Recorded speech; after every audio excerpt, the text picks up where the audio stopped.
والصلاة على أهلها بسم الله الرحمن الرحيم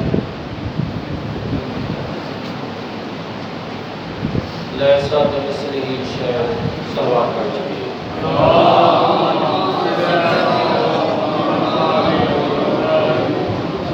تو آج کا مختصر موضوع توحید باری کا ہے۔ تو اللہ تبارک و تعالیٰ ارشاد فرماتا ہے لیس کمثلہ شیء، جس کی کائنات میں کوئی مثل نہیں ہے، جس کی کوئی مثل نہیں ہے۔ کائنات کی کسی چیز کے ساتھ اللہ کو ہم مثال نہیں دے سکتے۔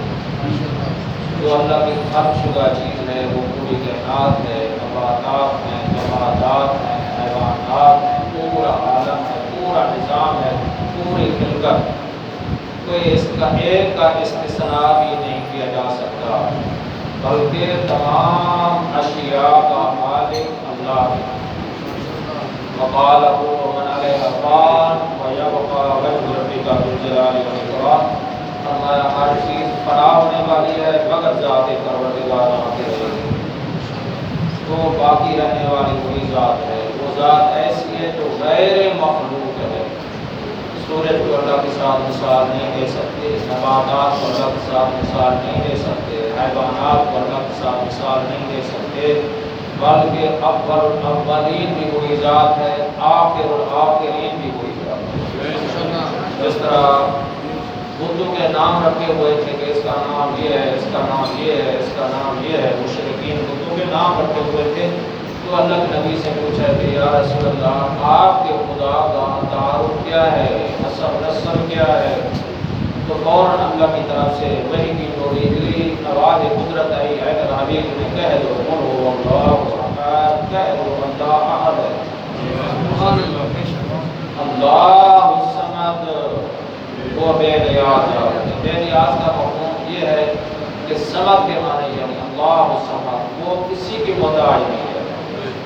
انبیاء اسی کے محتاج ہیں، اوصیاء اسی کے محتاج ہیں، پوری کائنات اسی کی محتاج ہے، وہ کسی کا محتاج نہیں ہے۔ جو محتاج ہے وہ خدا نہیں ہے، جو محتاج ہے وہ خدا نہیں ہے، وہ ہماری عبادت سے بھی بے نیاز ہے۔ ہم اگر عبادت نہیں کریں گے کیا وہ اللہ نہیں ہوگا؟ نہیں، وہ خالق ہے۔ وہ ہمیں حکم دیا ہے کیونکہ لفظ اللہ میں اللہ کی جتنی صفتیں ہیں ساری کی ساری لفظ اللہ میں موجود ہیں، اسے کہتے ہیں مستجمع لجمیع صفات و کمال، اللہ وہ ہے جس کی ساری صفتوں کا جامع اللہ ہے۔ اللہ کی صفتیں ذات سے زیادہ نہیں ہیں، کوئی ایک علیحدہ صفت ایک علیحدہ صفت ایسا نہیں ہے، جتنا صفتیں ہیں عین ذات، عین ذات، وہ ایسی ذات ہے۔ اللہ الصمد، بے کسی کی محتاج نہیں ہے، لم یلد ولم یولد، اس کا نہ باپ ہے نہ اس کا بیٹا ہے، ولم یکن لہ کفوا احد، جس کی نہ مثل ہے، جس کی نہ نظیر ہے، جس کی نہ شبیہ ہے، جس کا نہ کوئی مقابل ہے، لیس کمثلہ شیء، وہ ذات جس کا فیصلہ اٹل فیصلہ ہے۔ لو کان فیہما آلہۃ الا اللہ لفسدتا، اگر اس دنیا میں دو خدا ہوتے تو فساد ہو جاتا، ایک کچھ اور کہتا دوسرا کچھ اور کہتا۔ یہ قرآن کی آیت ہے لا تدرک الابصار وهو یدرک الابصار، آنکھیں خدا کو نہیں دیکھ سکتی، خدا بغیر آنکھوں کے دیکھتا ہے۔ یہ اللہ کی صفتیں ہیں۔ عزیزان گرامی، خدا کی ایک صفت قدیم ہے، ہمیشہ سے ہے، ہمیشہ رہے گا۔ تو فرمایا ایک صفت قادر ہے، قدرت رکھنے والا، جس طرح چاہے کرنا، کوئی روکنے ٹوکنے والا نہیں ہے، اور جو چاہے فیصلہ وہ کر سکتا ہے۔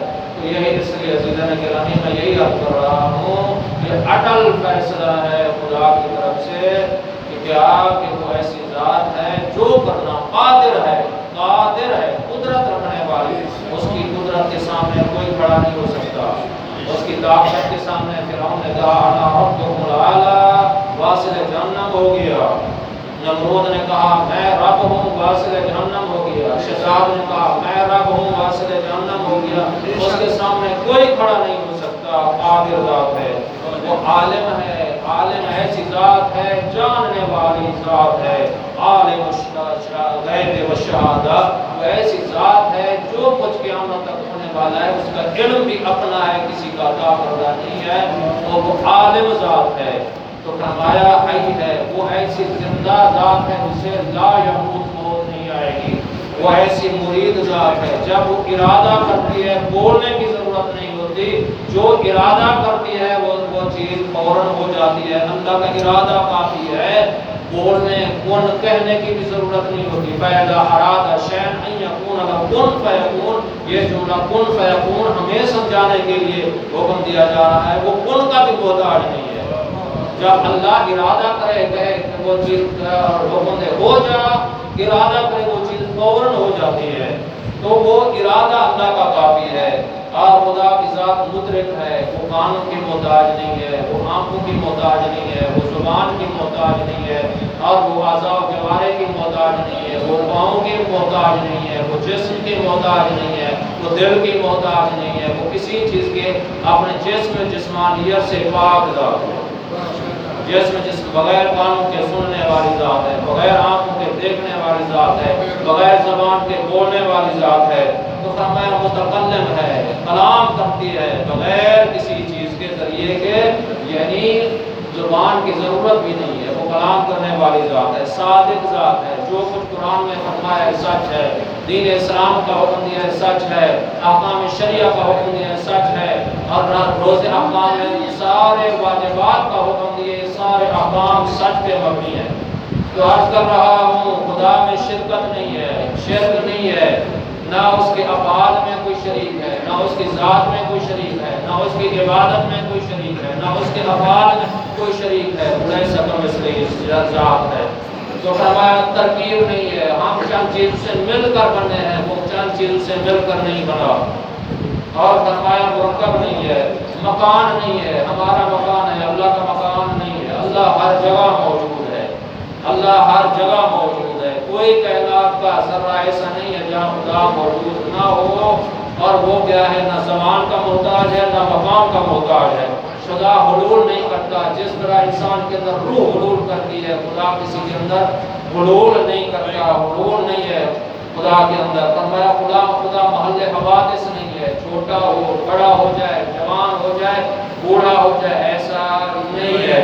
تو فرمایا مری نہیں ہے، یعنی آنکھوں سے خدا نہیں دیکھا جاتا، نہ اس دنیا میں دیکھا جائے گا، نہ قیامت کے دن دیکھا جائے گا۔ یہ صفات ثبوتیہ ہیں اور صفات سلبیہ ہیں۔ عزیزان گرامی، بس نتیجہ پیش کر رہا ہوں، کیسی ذات ہے؟ اور سورہ نبا میں یہ ارشاد فرمایا علم نجعل الارض مہادا، وہ ایسی ذات ہے جس نے زمین کو تمہارے لیے ٹھہرنے کی جگہ قرار دی ہے۔ والجبال اوتادا، وہ ایسی ذات ہے جس نے پہاڑوں کو میخ کے طور پر قرار دیا ہے۔ وخلقناکم ازواجا، وہ ایسی ذات ہے فرمایا ہم نے تجھے جوڑا جوڑا پیدا کیا ہے۔ وجعلناکم نومکم سباتا، فرمایا ہم نے تمہاری نیند کو تمہارے لیے سکون دہ قرار دیا ہے۔ وجعلنا اللیل لباسا، ہم نے تمہارے رات کو تمہارے لیے پردہ قرار دیا ہے۔ وجعلنا النہار معاشا، دن کو تمہارے لیے روزی کمانے کا وقت قرار دیا ہے۔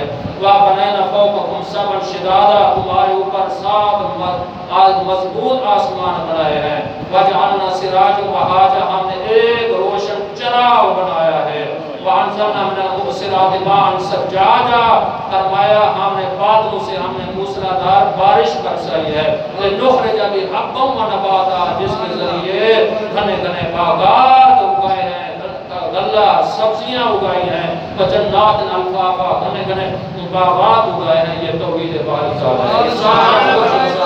نعرہ تکبیر، نعرہ رسالت، یا رسول اللہ، نعرہ حیدری۔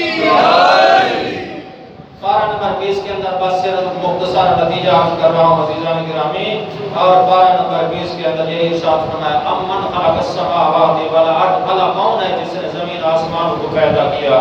فانزل لکم من السماء ماء، بھلا کون ہے جس نے آسمان سے بارش برسائی ہے؟ فانبتنا به حدائق ذات بہجہ، اور اسی بارش کے پانی کے ذریعے گھنے گھنے باغات اگائے ہیں۔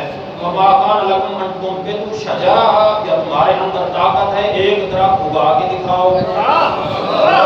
الہ مع اللہ، الہ مع اللہ، کہ اللہ کے ساتھ کوئی اور ہے جو یہ کام کر کے دکھائے؟ بل ہم قوم یعدلون، یہ لوگ تو منحرف قوم ہے. اللہ فرما رہے یہ قوم تو منحرف جو اللہ کے علاوہ کسی غیر کو خدا سمجھتے ہیں. امن جعل الارض قرارا فرمایا جس نے زمین کو ٹھہرنے کی جگہ قرار دیا ہے.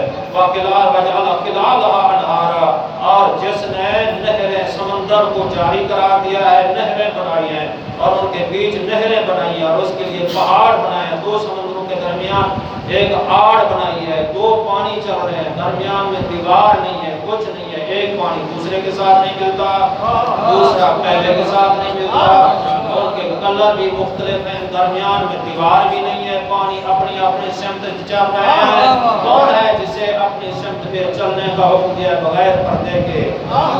فرمایا تو اس کے کیا قرار دیا ہے؟ بل اکثرهم قوم لا يعلمون, اکثریت نہیں جانتی, اکثریت نہیں جانتی. اما یجیب المضطر اذا دعاه ویکشف السوء, فرمایا بھلا کون ہے جو مضطر کی فریاد کو سنتا ہے جب وہ تنگ دستی میں ہوتا ہے, جب وہ غربت میں ہوتا ہے, جب وہ فقر و فاقہ میں ہوتا ہے, جب وہ مصیبت میں مبتلا ہوتا ہے, جب وہ بیماری میں ہوتا ہے. کوئی اس کی مشکل سننے والا نہیں ہے. بھلا کون ہے جو اس کی فریاد کو سنتا ہے؟ تو فرمایا برائی کو معاف کر دیتا ہے, کشف کر دیتا ہے. وجعل لکم خلفاء الارض اور تمہیں زمین پہ خلیفہ قرار دیا. بھلا کون ہے؟ الہ اللہ کا, اللہ کے ساتھ کوئی اور کوئی ہے جو یہ کام کر کے دکھائے؟ قلیلا ما تذکرون, تھوڑے لوگ ہیں جو نصیحت قبول کرتے ہیں. اما یہدیکم فی ظلمات البر والبحر, فرمایا بھلا کون ہے جو خشکی اور گری میں ہدایت عطا کرتا ہے؟ تو فرمایا وَمَن يُرْسِلُ الرِّيَاحَ بُشْرًا بَيْنَ يَدَيْ رَحْمَتِهِ, جس نے بارش برسانے سے پہلے ٹھنڈی ٹھنڈی ہوا چلاتا ہے. دانے پڑے ہوئے ہیں سمیٹ لو, چار پایاں باہر پڑی ہیں اٹھا لو, کوئی قیمتی چیز باہر پڑی ہے اٹھا لو. بارش بعد میں آتی ہے, پہلے بتا دیتا ہے ٹھنڈی ٹھنڈی ہوا, گرج چمک, پھر دوڑ کر پہلے ہم اندر چلے جاتے ہیں, اپنے مال کی حفاظت کر لیتے ہیں. آیات کا ترجمہ کر رہا ہوں تاکہ کوئی تفسیر نہیں, کسی کو اعتراض نہ رہے, ظواہر قرآن حجت ہے. تو فرمایا بھلا کون ہے بارش برسانے سے پہلے ٹھنڈی ٹھنڈی ہوائیں چلاتا ہے؟ کہ اللہ کے ساتھ کوئی ہے جو یہ کام کر کے دکھا دے؟ اللہ پاک ہے ان چیزوں سے وہ شرک کرتے ہیں. تو فرمایا امن یبدأ الخلق ثم یعیدہ, بھلا کون ہے جس نے تمہیں خلق کیا ثم یعیدہ پھر پلٹائے گا. ومن یرزقکم من السماء والارض, جس نے زمین آسمان میں تمہیں رزق دیا ہے. تو فرمایا الہ اللہ, کہ اللہ کے ساتھ کوئی ہے یہ کام کر کے دکھائے؟ قل ہاتوا برہانکم ان کنتم صادقین, اگر تم سچے ہو تو دلیل پیش کرو. تو فرمایا یہ عزیزان گرامی بہت سی آیات ہیں. بھلا کون ہے؟ ان اللہ خالق الحب والنوى, جو گٹلی کو شکافتہ کرتا ہے اور اس کے اندر پودا اگاتا ہے, سبزیاں اگاتا ہے, وہ ذات ہے. وہی ذات کے اتنا احسانات تیرے لیے. توحید میں ساری کافی مسائل ہیں, میں بیان چھوڑ دیا اپنی جگہ پہ. یہی عرض کرنا چاہتا ہوں یہ سارا نظام اس کے قبضہ قدرت میں.